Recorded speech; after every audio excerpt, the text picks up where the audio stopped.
René Guénon, Aperçu sur l'initiation. Chapitre 6. Synthèse et syncrétisme.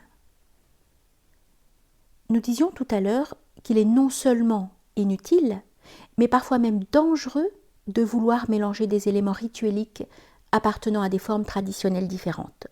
Et que d'ailleurs, ceci n'est pas vrai que pour le seul domaine initiatique auquel nous nous l'appliquions tout d'abord. En effet, il en est ainsi en réalité pour tout l'ensemble du domaine traditionnel. Et nous ne croyons pas sans intérêt d'envisager ici cette question dans toute sa généralité, bien que cela puisse sembler nous éloigner quelque peu des considérations se rapportant plus directement à l'initiation. Comme le mélange dont il s'agit ne représente d'ailleurs qu'un cas particulier de ce qui peut s'appeler proprement syncrétisme, nous devrons commencer à ce propos par bien préciser ce qu'il faut entendre par là. D'autant plus que ceux de nos contemporains qui prétendent étudier les doctrines traditionnelles sans en pénétrer aucunement l'essence, ceux surtout qui les envisagent d'un point de vue historique et de pure érudition, ont le plus souvent une fâcheuse tendance à confondre synthèse et syncrétisme. Cette remarque s'applique d'une façon tout à fait générale à l'étude profane des doctrines de l'ordre exotérique, aussi bien que celle de l'ordre ésotérique. La distinction entre les unes et les autres y est d'ailleurs rarement faite comme elle devrait l'être. Et c'est ainsi que la soi-disant science des religions traite d'une multitude de choses qui n'ont en réalité rien de religieux. Comme par exemple, ainsi que nous l'indiquions déjà plus haut, les mystères initiatiques de l'Antiquité. Cette science affirme nettement elle-même son caractère profane, au pire sens de ce mot, en posant en principe que celui qui est en dehors de toute religion et qui par conséquent ne peut avoir de la religion, nous dirions plutôt de la tradition, sans en spécifier aucune modalité particulière, qu'une connaissance toute extérieure, est seul qualifié pour s'en occuper scientifiquement. La vérité est que, sous un prétexte de connaissance désintéressée, se dissimule une intention nettement anti-traditionnelle.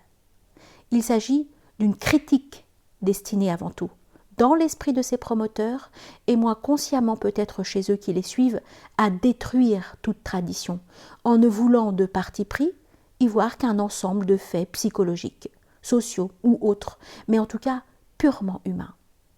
Nous n'insisterons d'ailleurs pas davantage là-dessus, car outre que nous en avons déjà assez souvent l'occasion d'en parler ailleurs, nous ne nous proposons présentement que de signaler une confusion qui, bien que très caractéristique de cette mentalité spéciale, peut évidemment exister aussi indépendamment de cette intention anti-traditionnelle.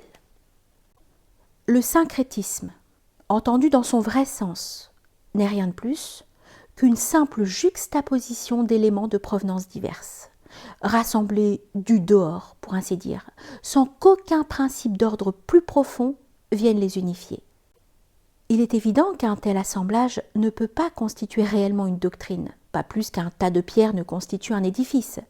Et s'il en donne parfois l'illusion à ceux qui ne l'envisagent que superficiellement, cette illusion ne saurait résister à un examen tant soit peu sérieux. Il n'est pas besoin d'aller plus loin pour trouver d'authentiques exemples de ce syncrétisme. Les modernes contrefaçons de la tradition, comme l'occultisme et le théosophisme, ne sont pas autre chose au fond.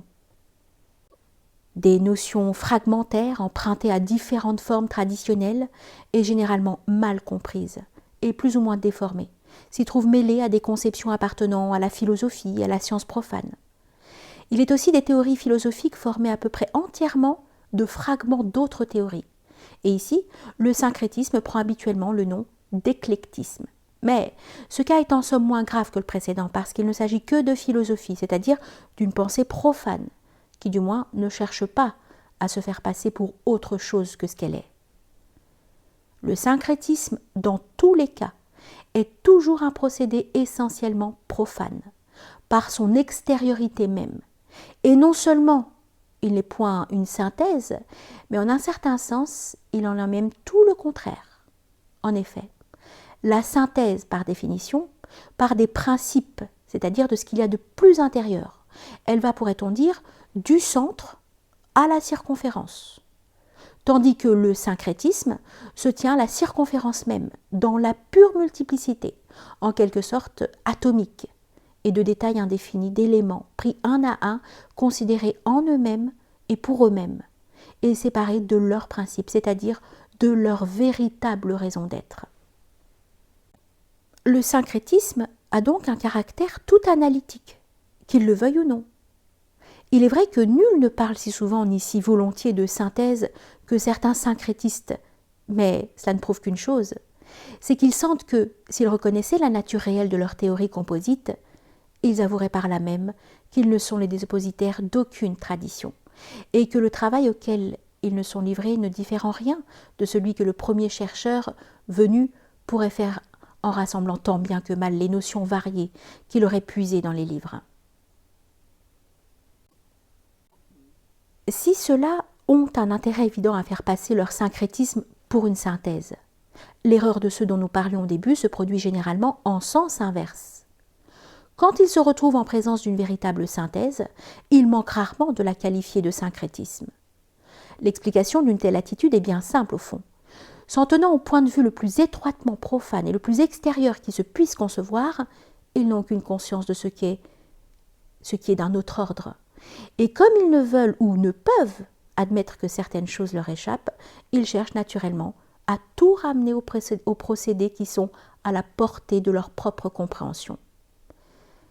S'imaginant que toute doctrine est uniquement l'œuvre d'un ou de plusieurs individus humains, sans aucune intervention d'éléments supérieurs, car il ne faut pas oublier que c'est là le postulat fondamental de toute leur science, ils attribuent à ces individus ce qu'eux-mêmes seraient capables de faire en pareil cas.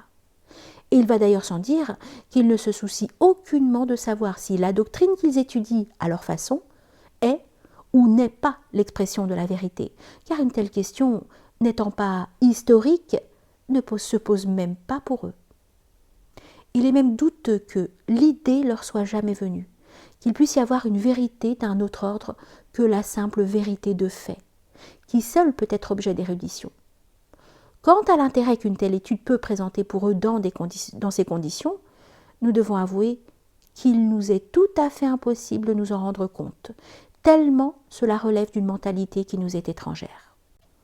Quoi qu'il en soit, ce qu'il est particulièrement important de remarquer, c'est que la fausse conception qui veut voir du syncrétisme dans les doctrines traditionnelles a pour conséquence directe et inévitable ce qu'on peut appeler la théorie des emprunts.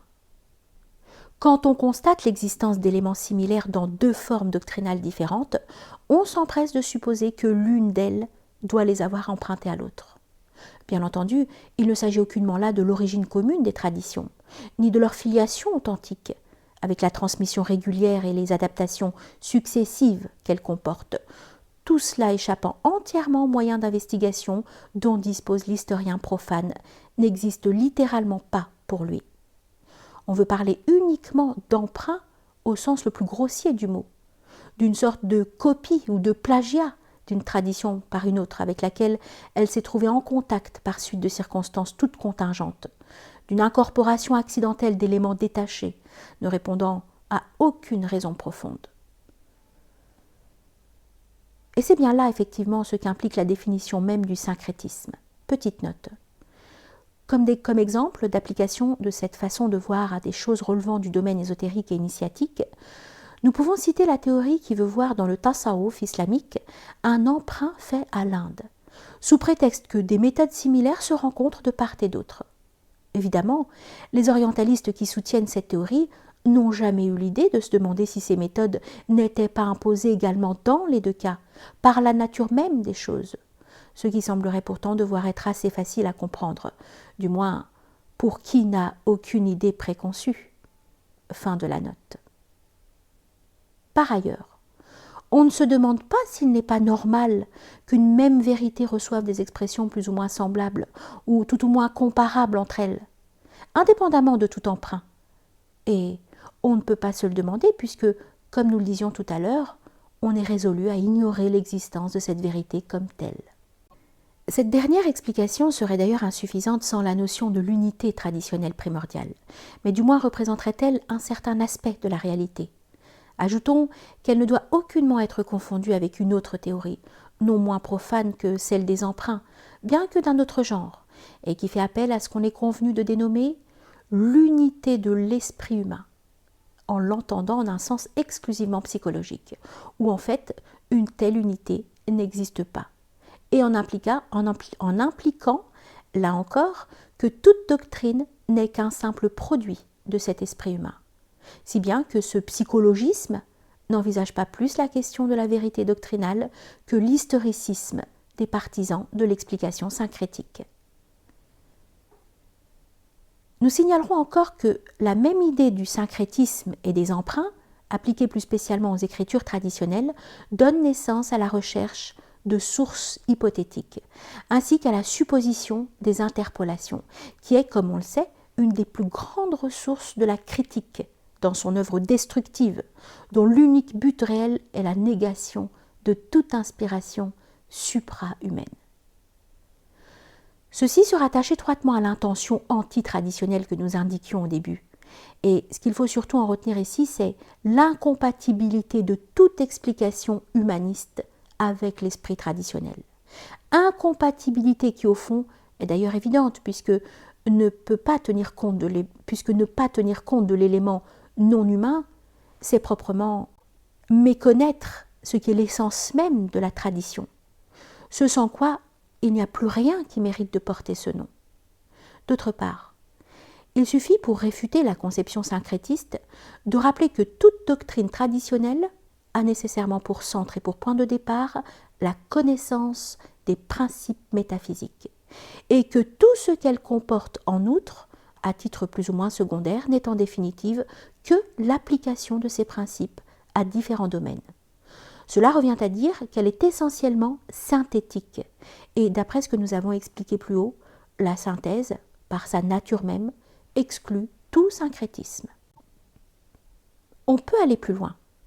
S'il est impossible qu'il y ait du syncrétisme dans les doctrines traditionnelles elles-mêmes, il est également impossible qu'il y en ait chez ceux qui les ont véritablement comprises, et qui, par là même, ont forcément compris aussi la vanité d'un tel procédé, ainsi que de tous ceux qui sont le propre de la pensée profane, et n'ont d'ailleurs nul besoin d'y avoir recours.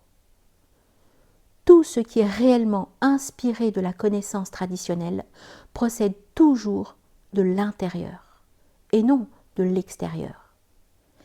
Quiconque a conscience de l'unité essentielle de toutes les traditions peut, pour exposer et interpréter la doctrine, faire appel, suivant les cas, à des moyens d'expression provenant de formes traditionnelles diverses, s'il estime qu'il y a à cela quelque avantage, mais il n'y aura jamais là rien qui puisse être assimilé de près ou de loin à un syncrétisme quelconque ou à la méthode comparative des érudits.